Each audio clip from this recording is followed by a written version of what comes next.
ఈరోజు మనము కంటెసాయన్న ఇప్పటి వరకు ఒక ఎన్నిసార్లు పోటీ చేసిండు? 21 ఎలక్షన్లో పోటీ చేసిండు. ఎందుకు పోటీ చేస్తున్నాడు? అసలు ఎలక్షన్లో పోటీ చేయవలసిన అవసరం ఏంది? 21 అంటే మామూలు మాటలు కాదు.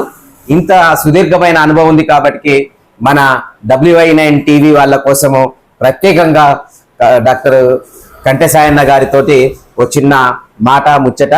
నేను మీ డిఆర్.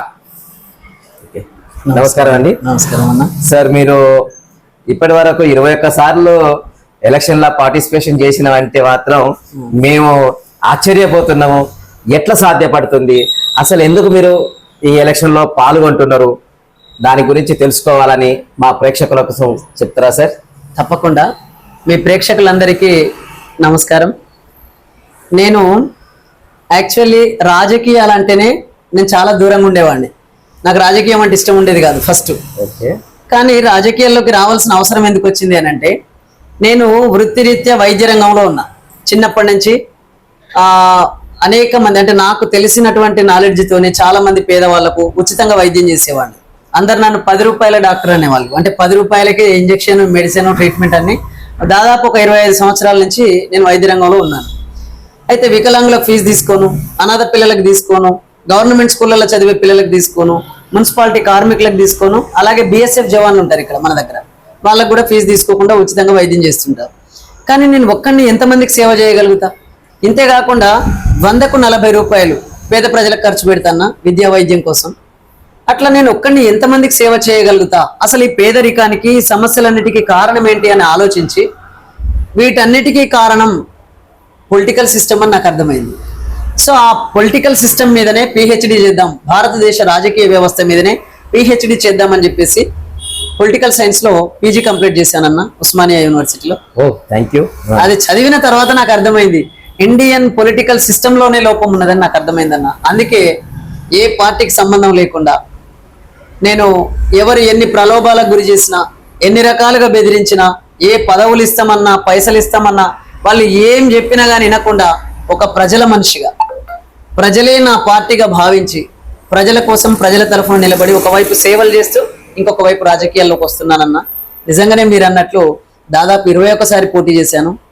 5 సార్లు ఎంపీగా పోటీ చేసిన, 7 సార్లు ఎమ్మెల్యేగా పోటీ చేసిన, ఇక మిగతా టైమ్స్ అన్ని కూడా ఎమ్మెల్సీగా పోటీ చేశాను. తర్వాత ఒక్కసారి ఆంధ్రప్రదేశ్ రాష్ట్రం నుండి రాజ్యసభ సభ్యుడిగా నేను పోటీ చేశానన్న. ఓకే, మీరు ఇప్పుడు ఇది మాట్లాడుకుంటూ ఒక విషయాన్ని హైలైట్ చేస్తున్నారు. ఏంటి? రాజకీయ సిస్టమ్ ఇక్కడ తప్పుగా ఉన్నది, లేకపోతే కరెక్ట్ లేదనే ఒక భావన మీ నుండి వస్తుంది. అసలు కరెక్ట్ లేదనటానికి కరెక్ట్ అంటే ఎట్లా ఉంటుందో వివరిస్తారా మా ప్రేక్షకులకు? తప్పకుండా. నేను మన దేశంలో సెలక్షన్, ఎలక్షన్ అని 2 జరుగుతాయి. సెలక్షన్ ఏమో పార్టీ బీఫామ్ చేసుకుంటుంది, ఎలక్షన్ ఏమో ప్రజల ఓటు చేసుకుంటుంది. సెలక్షన్ జరిగిన తర్వాత ఎలక్షన్ జరుగుతుంది మన దేశంలో. అంటే ఇవాళ కొన్ని పార్టీలు ఎగ్జాంపుల్గా తీసుకుందాం. ఇప్పుడు మనం తెలంగాణ రాష్ట్రంలో ఉన్నాం. మొన్నటి వరకు ఆంధ్రప్రదేశ్ ఉండేది. ఇప్పుడు తెలంగాణ రాష్ట్రం ఏర్పడ్డ తర్వాత మనము తెలంగాణ రాష్ట్రంలో మీరు ఇంటర్వ్యూ చేస్తున్నారు. ఇప్పుడు నేను ఒక తెలంగాణ బిడ్డగా నేను దీన్ని రీసెర్చ్ చేసిన దాన్ని బట్టి చెప్తాను. ఇవాళ చేతు గుర్తుకు ఓనర్ అంటే ఎవరి పేరు చెప్తారన్నా? ఇప్పుడైతే సోనియా గాంధీ అని చెప్తారు, అంతే కదా. సైకిల్ గుర్తుకు ఓనర్ ఎవరు అంటే ఏం చెప్తారు? చంద్రబాబు నాయుడు. కారు గుర్తుకు ఓనర్ అంటే ఎవరు చెప్తారు? ఎవరి పేరు చెప్తారు? కేసీఆర్ కదా. అంటే ఒక్కొక్క గుర్తుకు ఒక్కొక్క ఓనర్ కనబడుతున్నాడు ఇక్కడ. అంటే అన్ని పార్టీల గురించి అంటే దాదాపు మాక్సిమం పార్టీలన్నిటికీ కూడా ఒక్కో సింబల్ కు ఒక్కొక్క ఓనర్ కనబడుతున్నాడు. మరి చేతి గుర్తుతోని ఎవరు గెలిచినా ఎవరు చెప్పినట్లు వినాల్సి వస్తుంది? సోనియా గాంధీ మేడం చెప్పినట్లు వినాల్సి వస్తుంది. సైకిల్ గుర్తుతో ఎవరు గెలిచినా ఎవరు చెప్పినట్లు వినాల్సి వస్తుంది? చంద్రబాబు నాయుడు చెప్పినట్టు వినాల్సి వస్తుంది. ఇవాళ తెలంగాణ రాష్ట్రంలో ఉన్నటువంటి TRS పార్టీ అధినేత కేసీఆర్ గారు కారు గుర్తుతోని ఎవరు గెలిచినా ఎవరు చెప్పినట్టు వినాల్సి వస్తుంది? కేసీఆర్ చెప్పిన కదా. మరి ఈ తెలంగాణ రాష్ట్రాన్ని కానీ తెలుగు రాష్ట్రాన్ని పరిపాలించినవి ప్రధానంగా ఈ 3 పార్టీలే. అంటే దేశాన్ని BJP పరిపాలిస్తుంది, అది వేరే విషయం. ఈ తెలంగాణ రాష్ట్రం కానీ తెలుగు రాష్ట్రాల గురించి ఆలోచిద్దాం. ఒకటి చేతి గుర్తు పరిపాలించింది, రెండవది సైకిల్ గుర్తు పరిపాలించింది, మూడవది కారు గుర్తు పరిపాలించింది. మరి ఈ 3 గుర్తులకు 3 ఓనర్లు ఉన్నారని చెప్పేసి ఇప్పుడు మీరే చెప్తున్నారు, ప్రజలు కూడా చెప్తున్నారు. కాబట్టి ఎన్నికలు ఎవరి మధ్య జరుగుతున్నాయి అంటే ఈ 3 ఓనర్ల మధ్య జరుగుతున్నట్ట అదే కనబడుతుంది కదా. సో కాబట్టి సెలక్షన్ పార్టీ బీఫామ్ చేస్తుంది, ఎలక్షన్ ప్రజల ఓటు చేస్తుంది. వీళ్ళు ఎమ్మెల్యే టికెట్స్ ఇస్తున్నారు. ఈ టికెట్స్ కేటాయించిన తర్వాత ఇప్పుడు మీలాంటి వాళ్ళకు టికెట్ ఇచ్చారు అనుకుందాం. మీకు ఫర్ ఎగ్జాంపుల్గా చెప్తున్నా మనం మాట్లాడుకోవడానికి, నాకు కారు గుర్తు అయిన టికెట్ ఇచ్చిండు. నా గుర్తు కారు గుర్తు, మీది సైకిల్ గుర్తు అనుకుందాం. ఇప్పుడు మీరు గెలిస్తేనేమో చంద్రబాబు చెప్పినట్టు వినాలి, నేను గెలిస్తేనేమో కేసీఆర్ చెప్పినట్టు వినాలి. మరి ఇక్కడ నాకేం ఉపయోగం ఉంది? నేను గెలిచిన లాభం ఉంది? ప్రజలేమో నన్ను చూసి ఓటేస్తున్నారు, కొంతమంది ప్రజలేమో నా గుర్తును చూసి ఓటేస్తున్నారు, కొంతమంది ప్రజలు మిమ్మల్ని చూసి ఓటేస్తున్నారు, లేదా మీ గుర్తును చూసి ఓటేస్తున్నారు. కాబట్టి గుర్తును కేటాయిస్తుంది ఒకరు, గుర్తుతో నిలబడుతున్నది ఒకరు. ఇక్కడ 2 విధానాలు ఉన్నాయి. ఈ 2 విధానాలలో ప్రధాన పాత్ర బీఫామ్ పోషిస్తుంది, రెండవ ప్రాధాన్యతనేమో ఓటు పోషిస్తుంది. సో కాబట్టి నేనేమంటున్నానంటే సెలక్షన్ అయినా ఎలక్షన్ అయినా అది నా ప్రజల చేతుల్లోనే ఉండాలి. ఇది నా కోరిక, ఇది నా ఒపీనియన్. ఇప్పుడు ప్రజలే ఓట్లు వేస్తున్నారు కదా, ప్రజల ఓట్ల ద్వారానే గెలుస్తున్నారు కదా, సరే ఏదైనప్పటికైనా. మరి సెలక్షన్ ప్రజలు చేసినట్టే కదా. ఇది సెలక్షన్ ప్రజలు చేసినట్టు కాదన్న. ఇప్పుడు మీరు మనం చదువుకునేటప్పుడు చూసే ఉంటాం, షార్ట్ ఆన్సర్స్ అని ఉంటాయి. షార్ట్ ఆన్సర్స్లలో ABCD అని ఉంటుంది. ఏ కన్నా టిక్ పెట్టు, బి కన్నా టిక్ పెట్టు, సి కన్నా పెట్టు, డి కన్నా పెట్టు, ఏదో ఒక దానికి టిక్ పెట్టుకో అని అంటారు. ఇప్పుడు ఫస్ట్ది కరెక్టా, ఏ కరెక్టా, బి కరెక్టా, సి కరెక్టా, లేకుంటే ఈ 3 కరెక్ట్ కదా అని దీనికి టిక్ పెట్టమని అంటారు. ఎన్నికల వ్యవస్థ కూడా అట్లే ఉంది. అయితే చేతి గుర్తు లేకుంటే సైకిల్ గుర్తు, లేకుంటే కారు గుర్తు, లేకుంటే పువ్వు గుర్తు. ఇక ఈ గుర్తులు తప్ప ఇంకే గుర్తులు ఉన్నాయి అంటే ఇండిపెండెన్స్ ఉన్నారు. ఇండిపెండెన్స్ కున్న పవర్స్ ఏంటి, పార్టీకి ఉన్న పవర్ ఏంటో మీరు ఎన్నికల వ్యవస్థను అధ్యయనం చేస్తే మీకు అర్థమవుతుంది. ప్రధానంగా పార్టీకి మొదటి ప్రాధాన్యత ఇవ్వడం జరిగింది ఎన్నికల వ్యవస్థలో. ఇండిపెండెంట్కి అసలు పవరే లేదు. ఇండిపెండెంట్కి అప్పటికప్పుడు గుర్తులు కేటాయిస్తారు, కానీ పార్టీకి పర్మనెంట్ గుర్తు ఉంటుంది. ఆ గుర్తును పర్మనెంట్గా ప్రజల్లోకి తీసుకెళ్తూ ఉంటుంది ఆ పార్టీ. కానీ ఇండిపెండెంట్ ఇవాళ ఈడ నిలబడితే ఒక గుర్తిస్తేవి, ఇంకొక నిలబడితే ఇంకో గుర్తిస్తేవి. ఈ గుర్తును ప్రజల్లోకి తీసుకెళ్లేసరికి ఆయనకు ఆర్థికంగా చాలా వెనుకబడి ఉన్నటువంటి వ్యక్తులు కాబట్టి మ్యాక్సిమం వాళ్ళు వచ్చే అవకాశమే లేకుండా పోతుంది వాళ్ళతో పోటీ పడ్డప్పుడు. కాబట్టి ఇక్కడ ఎన్నికల వ్యవస్థలో చాలా లోపాలు ఉన్నాయి. అందుకే మేము దాన్ని అధ్యయనం చేస్తూ అది మారాలనే ఆలోచనకు వచ్చినామన్నా. మార్పు ఎట్లా జరుగుతుంది? మారాలనే ఆలోచన వచ్చింది. మీరు ఎలక్షన్లో నిలబడితే మార్పు జరుగుతుందా, లేకపోతే ప్రజలు ఓట్లు ఇస్తే మారుతుందా, లేకపోతే ఈ రెండింటి కాకుండా ఇంకా వేరే ఏదన్నా వే ఉందా మార్చడం కోసం ఈ ఎలక్షన్ వ్యవస్థని? కరెక్ట్ చెప్పారు. మేమేమంటున్నామనంటే ప్రజలను చైతన్యం చేయకుండా, ప్రజలు చైతన్యవంతులుగా, అంటే ప్రజలకు చైతన్యం లేదని కాదు, చాలా మంది ఉన్నారు, ప్రజలు చాలా మంది మేధావులు ఉన్నారు. చైతన్యం అంటే ఏంటిది? డాక్టర్ పనిలో డాక్టర్ చైతన్యవంతుడు, లాయర్ అంటే లాయర్ విద్యలో LLB దాంట్లో కానీ LLMలో కానీ లాయరు చైతన్యవంతుడు. అట్లా ఒక్కొక్క పనిలో ఒక్కొక్కరు చైతన్యవంతంగా ఉంటారు. కానీ రాజకీయ పరంగా చైతన్యవంతులు అవ్వాల్సిన అవసరం ఉన్నది భారతదేశ ప్రజలు, అలాగే మన తెలుగు ప్రజలు, తెలంగాణ రాష్ట్ర ప్రజలు. కానీ వీళ్ళని చైతన్యం చేయడం ద్వారా ఈ రాజకీయ వ్యవస్థలో ఇలాంటి మార్పులు వస్తే ఎట్లా ప్రజలకు మేలు జరుగుతుందో అది ముందు ప్రజల్లోకి వెళ్ళి ప్రజల్లో చైతన్యం చేసి, ఇలా తెలంగాణ కోసం ఏ విధంగా అయితే పోరాడి తెలంగాణ రాష్ట్రాన్ని సాధించుకున్నారో, ఏ విధంగా అయితే భారతదేశం కోసం పోరాటం చేసి భారతదేశ స్వాతంత్ర్యాన్ని సాధించుకున్నారో, అట్లా ఈ వ్యవస్థలో కూడా మార్పు తీసుకురావడం కోసం మనం ప్రజల్ని చైతన్యం చేయడం ద్వారా వాళ్ళని ఐక్యం చేసి ఒక తాటి మీదకి తీసుకొచ్చేసి వ్యవస్థను మార్చుకోవాల్సినటువంటి అవసరం ఉన్నది. దానికోసం పేద ప్రజలు పేదవారిగానే ఇంకెక్కువ అవుతున్నారు, ఉన్నవాళ్ళు ఇంకెక్కువ ఉన్నవాళ్ళు అవుతున్నారు. సంపాదించే ఉత్పత్తి ఏదైతే చేస్తారో ఆ సంపాదన తక్కువ అవుతుంది, ఖర్చులు వాళ్ళు ఎక్కువ అవుతున్నది.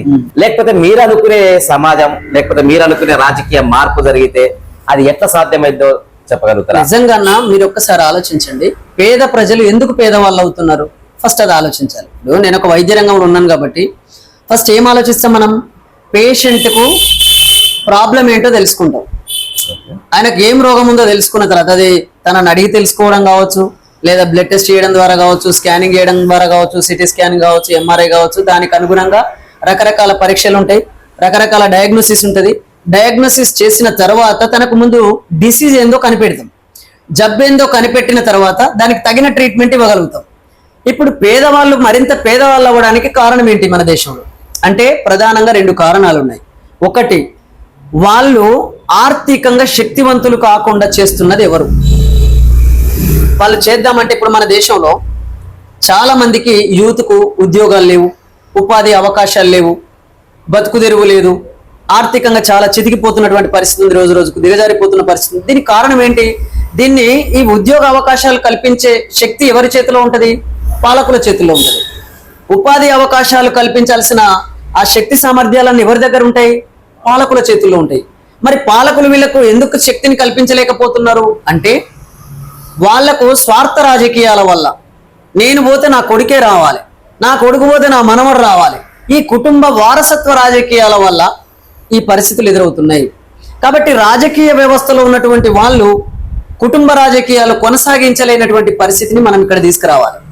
కుల రాజకీయాలు, మత రాజకీయాలకు, ధన రాజకీయాలకు తావులేని వ్యవస్థను మనం నిర్మాణం చేయగలిగితే, వారసత్వ రాజకీయాలు లేనటువంటి వ్యవస్థను నిర్మాణం చేయగలిగితే వాళ్లకు ఉద్యోగాలు దొరుకుతాయి, ఉపాధి అవకాశాలు దొరుకుతాయి, లేదా మంచి చదువు దొరుకుతుంది, మంచి వైద్యం దొరుకుతుంది, మంచి రక్షణ దొరుకుతుంది మహిళలకు, రైతులు కూడా ఆత్మహత్య చేసుకున్నటువంటి పరిస్థితులు వస్తాయి.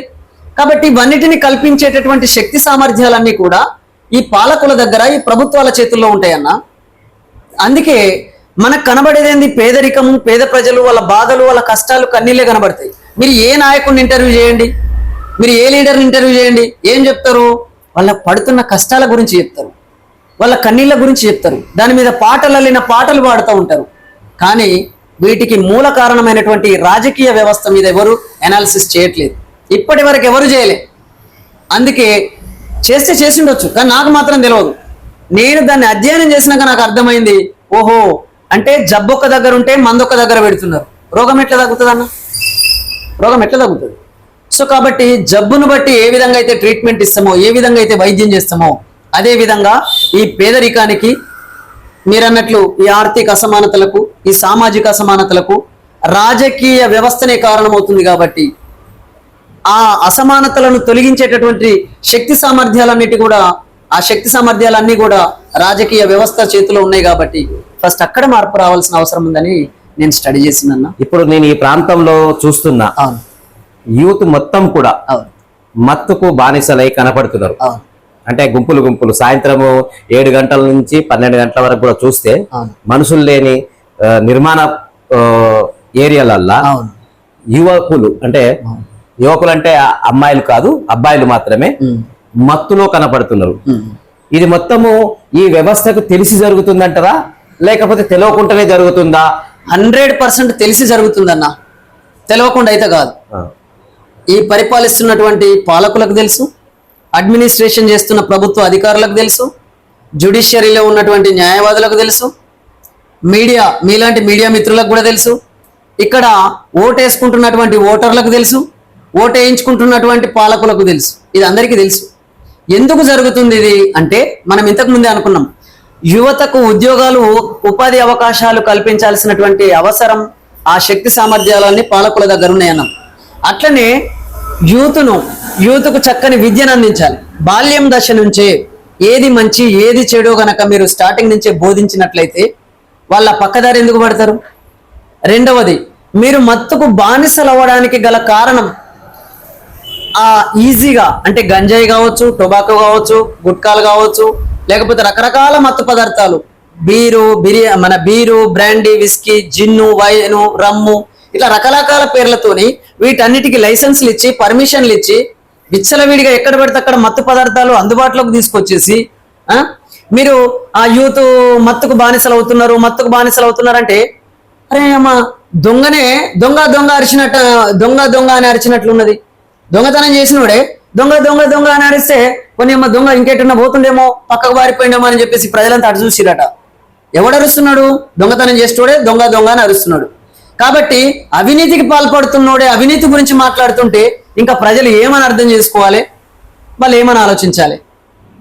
అందుకే ఇదన్నిటికీ కారణం ఏంటంటే, ఈ మత్తుకు బానిసలు కాకుండా కట్టడి చేయాల్సినటువంటి అవకాశం పాలకుల చేతుల్లో ఉంది.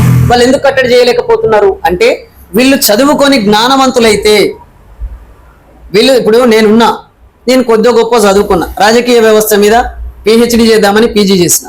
ఈ PG చేసినాకనే కదా నాకు అర్థమైంది ఇండియన్ పొలిటికల్ సిస్టమ్ లో లోపం ఉంది, అది మారకుండా ఏది మారదని నాకు అర్థమైంది. మరి ఇది ఎట్లా అర్థమైంది అంటే, ఎంతో కొంత నేను ఆర్థికంగా కొద్దిగా గొప్ప తట్టుకొని నిలబడ్డా, చదువుకున్నా, నాకు కొంత టైం దొరికింది, అట్లాగే ఆర్థికంగా కొద్దిగా వెసులుబాటు లభించింది కాబట్టి నేను చేయగలిగిన. ఇది దొరికితే ఈ యూత్ కూడా తిరగబడతారు కదా రేపు. కాబట్టి ఆ వారసత్వ రాజకీయాలకు పులి స్టాప్ పడుతుంది, ఆ ధన రాజకీయాలకు పులి స్టాప్ పడుతుంది. కాబట్టి అందుకనే వాళ్ళు ఏం చేస్తారంటే ఎప్పుడు ప్రజలను అర్ధాకలితో ఉంచుతారు. పూర్తిగా కడుపు నిండితే వాడు తిరగబడతాడు. అందుకే వాడి జీవితం మొత్తం ఎట్లుండాలంటే ఆకలి చుట్టే తిరగాలి. సాయంత్రం అయ్యేసరికల్లా నా కడుపు ఎట్లా నిండుతుంది, నేను ఎట్లా బతుకుతా, నా బతుకు తిరిగింది. ఇందాక ఒక మిత్రుడు చెప్పిండు మనకు, అసలు వాళ్ళ ఆలోచన అంతా కూడా వాళ్ళ కుటుంబము, వాళ్ళ ఉద్యోగము, వాళ్ళ దాని చుట్టే తిరుగుతున్నారు. అట్లనే వీళ్ళు మత్తుకు బానిసలు అవ్వడానికి కూడా కారణం విచ్చలవిడిగా మత్తును అందుబాటులోకి తీసుకురావడం, బాల్యం నుంచే వాళ్లకు విద్యా వ్యవస్థ లోపల మార్పులు చేయకుండా, విద్యకు వాళ్ళను దగ్గర చేయకుండా, విద్యను వాళ్ళకు దూరం చేయడం, ఇలాంటి పరిస్థితులు వీటన్నిటికీ కారణమవుతున్నాయన్న. కాబట్టి ఈ శక్తి సామర్థ్యాలన్నీ కూడా పాలకుల చేతుల్లోనే ఉన్నాయన్న. ఓకే, థ్యాంక్ యూ మిత్రులారా. తన మాటల్లో మనకు అర్థమైంది ఈ రాజకీయ వ్యవస్థ కూడా వాళ్ళు ప్రజల్ని చైతన్యవంతం కాకుండా ప్రజల్ని అదే రకంగా ఉంచి ఆ మత్తులో ఉంచితే వాళ్ళ పబ్బం గడుస్తుంది, వాళ్ళ రాజకీయ సీట్లు ఉంటాయి అనేది తన మాటల ద్వారా సారాంశం తెలిసింది. ఇదే విషయాన్ని ఇంకో టాపిక్ తీసుకొని ఇంకోసారి మనం ఘంటసాయన్న గారితో మనం కూర్చొని మాట్లాడదాం. చాలా విషయాలు అన్నతో మాట్లాడిన తర్వాత చాలా విషయాలు కొత్త కొత్త ప్రశ్నలు వస్తున్నాయి. అందుకనే ఈ రోజుకు ఇంతటితో సెలవు తీసుకుంటున్నాం. థ్యాంక్ యూ ప్రేక్షకులందరికీ. Thank you so much. ప్రజలారా, మీరు కూడా ఒకసారి ఆలోచించండి. మీరు ఇప్పటి వరకు అనేక పార్టీలకు ఓటేసిర్రు. ఇక ముందైనా నాలాంటి వాళ్ళు ఎన్నికల్లో నిలబడ్డప్పుడు ఓటేయండి, నన్ను గెలిపించండి. తప్పకుండా ఇదే మాటలు, ఇంతకంటే ఇంకా ఉన్నతంగా చాలా చాలా ఇన్ఫర్మేషన్ ఉంది. ఇప్పుడు సమయం తక్కువ ఉంది కాబట్టి మీ ఛానల్ ప్రేక్షకులకు నేను ఒకటే విజ్ఞప్తి చేస్తున్నా, నాలాంటి వాళ్ళు నిలబడ్డప్పుడు నాకు ఓటేయండి, నన్ను గెలిపించండి. మీ గొంతుగా నన్ను అసెంబ్లీకి పంపండి, మీ గొంతుగా నన్ను మండల్ కమిషన్కు పంపించండి, మీ గొంతుగా నన్ను రాజ్యసభకు పంపండి. మీ గొంతుగా నన్ను గెలిపించి పార్లమెంటరీ వ్యవస్థకు పంపించినట్లయితే తప్పకుండా ఎన్నికల వ్యవస్థలో మార్పులు తీసుకురావడం కోసం పనిచేస్తా. మీ బిడ్డల భవిష్యత్తు కోసం నిరంతరంగా నేను పనిచేస్తానని చెప్పేసి మీ అందరికీ మన ఛానల్ ద్వారా విజ్ఞప్తి చేస్తున్నాను.